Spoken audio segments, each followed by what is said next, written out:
கோபுரம் டிவி நேயர்களுக்கு இனிய வணக்கம். இன்று பிறந்தநாள் காணும் மற்றும் மணநாள் காணும் அத்துணை சகோதர சகோதரிகளுக்கும் எங்களது இனிய வாழ்த்துக்கள். பாபாவின் ஆசிகளோடு பல்லாண்டு காலம் நீங்கள் எல்லா வளங்களும் செல்வங்களும் பெற்று நலமுடன் வாழ வாழ்த்துகிறோம். பாபா அழைக்கிறார். அவரின் பொன்மொழிகளை கேட்பதற்காக, நம் பிரச்சனைகளை தீர்த்து வைக்கும் அற்புதமான கூட்டு பிரார்த்தனை செய்வதற்காக, மேலும் மனம் ஒருநிலைப்படவும் மனம் அமைதி பெறவும் அற்புதமான தியானம் செய்யவும் பாபா அழைக்கிறார். பாபா நம் கரங்களை பிடித்து அழைத்துச் சென்று அற்புதம் நிகழ்த்தவிருக்கிறார். வாருங்கள், பாபாவின் பொன்மொழிகளை தரிசனம் செய்வோம். அன்பு குழந்தையே, என்னுடைய அன்பு என்பது எல்லோருக்கும் சரிசமமாக தரப்படுவது. உன்னுடைய பூர்வ ஜென்ம கணக்குகளின் பலன்களுக்கு ஏற்றவாறு உன்னிடத்தில் என்னுடைய அணுகுமுறை அமையும். நீ அதை புரிந்து கொள்ளாமல் என்னிடம் நீ விரும்பியதை கேட்டால் நான் என்ன செய்வது? ஏனென்றால் நீ கடந்த காலத்தையும் நிகழ்காலத்தையும் மனதில் வைத்து கொண்டு கேட்கிறாய். ஆனால் நானோ உன் எதிர்காலத்தை பார்க்கின்றேன். ஒவ்வொரு நொடி கடக்கும் போதும் நிகழ்காலம் கடந்த காலமாக மாறிவிடுகிறது, எதிர்காலம் நிகழ்காலமாக மாறிவிடுகின்றது. உன் எதிர்காலத்தை அறிந்தவன் நான். ஆகையால் என் அன்பு குழந்தையே, என்னிடம் வியாபாரம் பேசாமல், என்னை ஆராயாமல் அமைதியாக நான் உனக்கு நிகழ்காலத்தில் கொடுத்திருப்பதை வைத்துக்கொண்டு மனநிறைவோடு வாழ பழகிக்கொள். நீ உன்னுடைய பாரத்தை என்னிடம் ஒப்படைத்த பிறகும் நீ அதை பற்றியே நினைத்து கொண்டிருந்தால் நான் ஒன்றும் செய்ய முடியாது. உனக்கு உன்னுடைய எல்லா பாரத்தையும் என்னிடம் ஒப்படைத்துவிட்டு நிம்மதியாக இரு. உன் அப்பா சாய் இருக்கிறேன், எதற்கும் கலங்காதே. ஓம் சாய்ராம். பாபாவின் அற்புதமான பொன்மொழிகளை தரிசனம் செய்தோம். அடுத்த நிகழ்வு கூட்டு பிரார்த்தனை. நம் மனநலன் சார்ந்த பிரச்சனைகளுக்காகவும், உடல் நலன் சார்ந்த பிரச்சனைகளுக்காகவும் மற்றும் நம் அனைத்து விதமான பிரச்சனைகளுக்காகவும் சாய்நாதரிடம் கூட்டு பிரார்த்தனை செய்வோம். வாருங்கள், இந்த அற்புதமான கூட்டு பிரார்த்தனையை செய்வோம். பிரார்த்தனாஷ்டகம். 8 பிரார்த்தனைகள். சாந்தமான மனம் கொண்ட சாயிநாதரே, அறிவின் சிகரமே, அன்புள்ளம் கொண்டவரே, கருணை கடலே, உண்மையின் இருப்பிடமே, மாயை என்னும் இருளை அகற்றுபவரே, ஜாதி மத பேதங்களுக்கு அப்பாற்பட்டவரே, எங்களின் புரிந்து கொள்ளும் திறமைக்கு அப்பாற்பட்டவரே, அன்பின் இருப்பிடமே, ஷீரடி வாழ் இறைவனே, என்னை காப்பாற்றும், என்னை காப்பாற்றும். ஞான சூரியனே, ஞானத்தை வழங்குபவரே, பக்தர்களின் மனங்களில் உலவிடும் பரமஹம்சரே, அனைத்து நன்மைகளுக்கும் காரணமானவரே, தங்களை சரணடைந்தவரை காப்பவரே, படைக்கும் தொழில் புரியும் பிரம்மாவும் காக்கும் கடவுளான விஷ்ணுவும் நீங்களே. 3 உலகங்களையும் யுகங்கள் முடிவில் தன்னுள் ஐக்கியமாக்கிக் கொள்ளும் ருத்திரனும் தாங்களே. நீங்கள் இல்லாத இடம் இந்த பூமியில் ஏது? எல்லாம் அறிந்த இறைவன் நீங்கள். எங்கள் எல்லோரின் இதயங்களிலும் வசிப்பவரும் நீங்களே. எனது எல்லா குற்றங்களையும் மன்னிக்க வேண்டும் என்று வேண்டி கேட்டுக்கொள்ளுகின்றேன். அலை அலையாய் தொடர்ந்து வரும் சந்தேகங்களையும் மனமயக்கங்களையும் போக்குவீராக. நீங்கள் கோமாதா, நான் பிறந்த இளங்கன்று. நீங்கள் சந்திரன், நான் சந்திரகாந்த கல். தங்கள் பாதங்கள் கங்கை நதி. பணிவுடன் இந்த தாசன் உங்கள் பாதங்களில் தலை வணங்குகிறேன். உங்கள் கைகளை என் தலைமீது வைத்து ஆசை கூறுங்கள். என் கவலைகளும் துன்பங்களும் பறந்தோடட்டும். இந்த கணு தங்களின் தாசன். இந்த 8 துதிகளையும் கூறி நான் உங்களை சாஷ்டாங்கமாக நமஸ்கரிக்கின்றேன். எனது பாவங்கள், துன்பங்கள் மற்றும் ஏழ்மை நிலை இவை யாவும் உடனடியாக விலகி ஓடட்டும். ஓம் சாய்ராம், ஓம் சாய்ராம், ஓம் சாய்ராம். அற்புதமாக கூட்டு பிரார்த்தனை செய்தோம். பாபா நம்முடைய கோரிக்கையை ஏற்று நிச்சயமாக நமக்கு அற்புதங்களை செய்வார் என்பது சத்தியம். இனி கண்களை மூடி பாபாவை மனதில் நிறுத்தி பாபாவின் அற்புதமான சக்தி வாய்ந்த மந்திரத்தை அனுபவிப்போம். ஓம் ஸ்ரீ சாய் மகாலக்ஷ்மியை நமோ நமः. ஸ்திர உத்யோகம் தேஹி மாம். ஓம் ஸ்ரீ சாய் மகாலக்ஷ்மியை நமோ நமः. ஸ்திர உத்யோகம் தேஹி மாம். ஓம் ஸ்ரீ சாய் மகாலக்ஷ்மியை நமோ நமः. ஸ்திர உத்யோகம் தேஹி மாம். ஓம் ஸ்ரீ சாய் மகாலக்ஷ்மியை நமோ நமः. ஸ்திர உத்யோகம் தேஹி மாம். ஓம் ஸ்ரீ சாய் மகாலக்ஷ்மியை நமோ நமः. ஸ்திர உத்யோகம் தேஹி மாம். ஓம் ஸ்ரீ சாய் மகாலக்ஷ்மியை நமோ நமः. ஸ்திர உத்யோகம் தேஹி மாம். ஓம் ஸ்ரீ சாய் மகாலக்ஷ்மியை நமோ நமः. ஸ்திர உத்யோகம் தேஹி மாம். ஓம் ஸ்ரீ சாய் மகாலக்ஷ்மியை நமோ நமः. ஸ்திர உத்யோகம் தேஹி மாம். ஓம் ஸ்ரீ சாய் மகாலக்ஷ்மியை நமோ நமः. ஸ்திர உத்யோகம் தேஹி மாம். ஓம் ஸ்ரீ சாய் மகாலக்ஷ்மியை நமோ நமः. ஸ்திர உத்யோகம் தேஹி மாம்.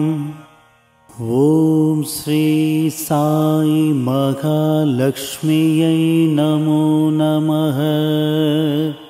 ஸ்திர உத்யோகம் தேஹி மாம்.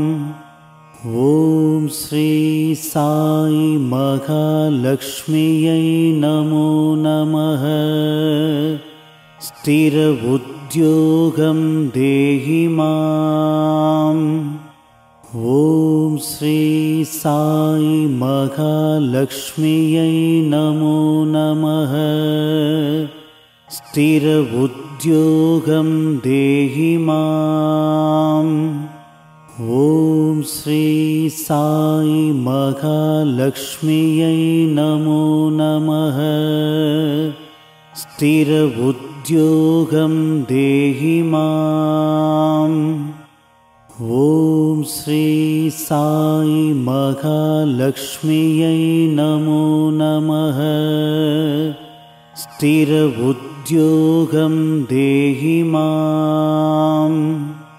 ஓம் ஸ்ரீ சாய் மகாலக்ஷ்மியை நமோ நமः. ஸ்திர உத்யோகம் தேஹி மாம். ஓம் ஸ்ரீ சாய் மகாலக்ஷ்மியை நமோ நமः. ஸ்திர உத்யோகம் தேஹி மாம். ஓம் ஸ்ரீ சாய் மகாலக்ஷ்மியை நமோ நமः. ஸ்திர உத்யோகம் தேஹி மாம். ஓம் ஸ்ரீ சாய் மகாலக்ஷ்மியை நமோ நமः. ஸ்திர உத்யோகம் தேஹி மாம். ஓம் ஸ்ரீ சாய் மகாலக்ஷ்மியை நமோ நமः. ஸ்திர உத்யோகம் स्थिरउद्योगं देहि माम्। ॐ श्री साई महालक्ष्म्यै नमो नमः। स्थिरउद्योगं देहि माम्।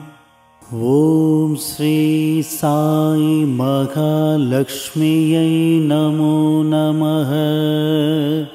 स्थिरउद्योगं देहि माम्। ॐ श्री साई महालक्ष्म्यै नमो नमः। स्थिरउद्योगं देहि माम्। ॐ श्री साई महालक्ष्म्यै नमो नमः। स्थिरउद्योगं देहि माम्। ॐ श्री साई महालक्ष्म्यै नमो नमः। स्थिरउद्योगं देहि माम्। ॐ श्री साई महालक्ष्म्यै नमो नमः। स्थिरउद्योगं देहि माम्। ॐ श्री साई महालक्ष्म्यै नमो नमः। स्थिरउद्योगं देहि माम्। ॐ श्री साई महालक्ष्म्यै नमो नमः। स्थिरउद्योगं देहि माम्। ॐ श्री साई महालक्ष्म्यै नमो नमः। स्थिरउद्योगं देहि माम्। ॐ श्री साई महालक्ष्म्यै नमो नमः। स्थिरउद्योगं देहि माम्। ॐ श्री साई महालक्ष्म्यै नमो नमः। स्थिरउद्योगं देहि माम्। ॐ श्री साई महालक्ष्म्यै नमो नमः। स्थिरउद्योगं देहि माम्।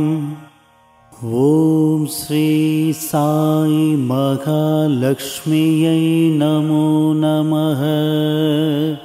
स्थिरउद्योगं देहि माम्।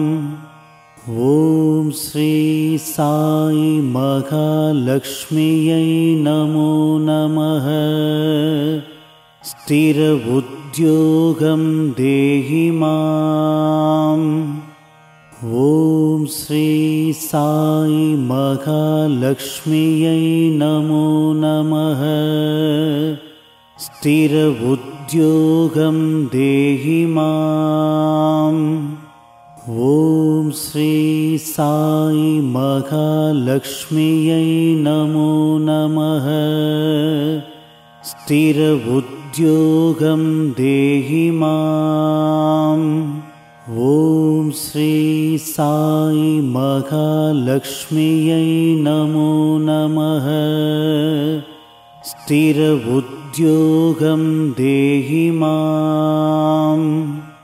ॐ श्री साई महालक्ष्म्यै नमो नमः।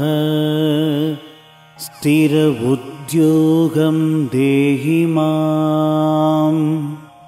ॐ श्री साई महालक्ष्म्यै नमो नमः। स्थिरउद्योगं देहि माम्। ॐ श्री साई महालक्ष्म्यै नमो नमः। स्थिरउद्योगं देहि माम्। ॐ श्री साई महालक्ष्म्यै नमो नमः। स्थिरबुद्ध्योगं देहि माम्। மீண்டும் நாளை காலை இந்த அற்புதமான பாபா அழைக்கிறார் நிகழ்ச்சியில் சந்திப்போம். நன்றி, வணக்கம். விதம் விதமான பக்தி நிகழ்ச்சிகளை உங்களுக்காக தந்து கொண்டிருக்கிறது உங்கள் கோபுரம் டிவி. உங்களுக்கு பிடித்த நிகழ்ச்சிகளை லைக் செய்யுங்கள், உங்களுக்கு பிடித்த மாணவர்களுக்கு ஷேர் செய்யுங்கள். மேலும் சப்ஸ்கிரைப் செய்வதோடு மட்டுமல்லாது அருகில் இருக்கும் பெல் பட்டனை கிளிக் செய்து கோபுரம் டிவி நிகழ்ச்சிகளை உடனுக்குடன் தெரிந்து கொள்ளுங்கள். மற்றும் ஒரு மகிழ்ச்சியான செய்தி, கோபுரம் டிவி ஆப்பை கூகுள் பிளே ஸ்டோரில் ஃப்ரீ டவுன்லோட் செய்து கோபுரம் டிவி நிகழ்ச்சிகளை தொடர்ந்து கண்டுகளியுங்கள், பாருங்கள், ரசியுங்கள், பரவசமடையுங்கள். gopuramtv.com பக்தி பக்திமயம்.